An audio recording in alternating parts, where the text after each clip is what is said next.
Hey everybody, good Sunday morning. Top of the morning to you. Eddie William Sellers coming to you. In the quiet of morning at 7:02, right here in the morning. House is so quiet. It's just starting to get daylight outside. Um, yeah, it's going to be a beautiful day here in Atlanta. It's like spring weather. Top of the morning to you. Get up. Get on out there and go to church somewhere. Meander. Get up. Take a shower. Get your day going. Enjoy the day. Don't let it slip away from you. Uh, the Morning Post this morning, everybody. On this Sunday, the Lord's Day, November the 16th, 2025. Some would have us to believe that life is about winning and losing. It is not. Some would tell us we were born to serve the Lord. We were not. I have never reached that place of wondering why I was born and why am I here that so many others seem to reach. I just know that I was meant to be here at this time, and I belong here. It is my time to be here. We drove the back roads from downtown Macon to Jackson, Georgia yesterday with miles and miles of thick pine trees that lined both sides of the road. I am a back roads kind of traveler. I love getting off of the freeways and just taking the back roads. My early teenage years were spent living with my Aunt Betty Carter down on Booth Road in Conyers, Georgia. There were miles and miles of dirt roads to drive before heading out onto the paved roads. Betty was probably the most joyous of my aunts. She could laugh. She had a sense of humor. When I was 13, I moved in with her, and for no reason, I lived with Mama on Short Street in Cabbagetown then, and I had me a 1963 Buick little Chevy Nova with a white top. The first time I ever drove on the expressway was on my way down I-20 to Betty's house in Conyers in my little car when I was 13.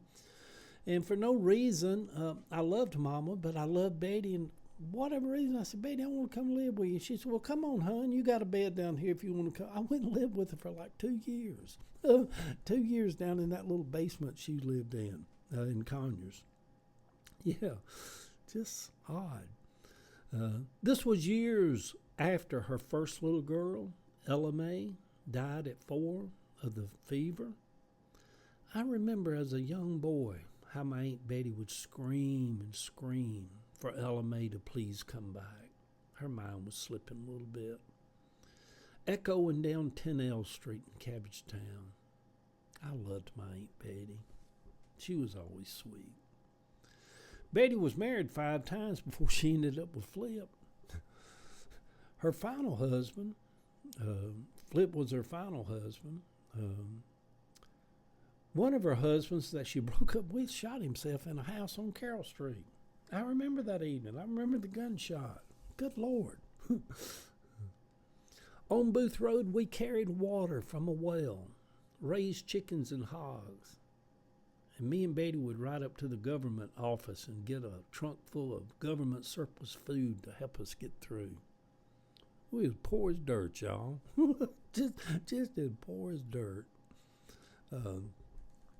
It feels strange to walk through the Harriet Tubman Museum and see bill of sales for black people. Georgia chain gang photos of young teenage black men with chains and balls tied to them. My God, what kind of people were we? At the open-air barbecue place in Jackson, Georgia, it was kind of odd to leave from the museum and then be sitting in the middle of what felt like a bunch of redneck white people with their bulldog hats and their big bellies. I guess it will always feel a little strange to me to be with a black trans woman and be anywhere in little southern towns mingling around with hordes of white people, you know. But not in a bad way, just weird. In a little way. Even in those places, I'm still aware of many of those people are very loving and accepting and supporters It's wrong to judge any group of people as a whole, even what appears to be just a bunch of rednecks with big bellies. My God, I just noticed people yesterday just walking around with these huge bellies. I'm like, lighten up on the barbecue. It is Sunday morning. I will get my walking this morning. Ava heads to Milledgeville for today. November is quickly going by. Boom Boom and Gracie will snuggle with me this week while Ava is gone up to Tennessee. Today, it's going to be a good day, y'all. Some would have us to believe that life is about winning and losing. It is not. Some would tell us we were born to serve the Lord. We were not. I have never reached that place of wondering why I was born. Why am I here? I just know that I was meant to be here at this time, and I belong here. It was my time to be here. Love y'all.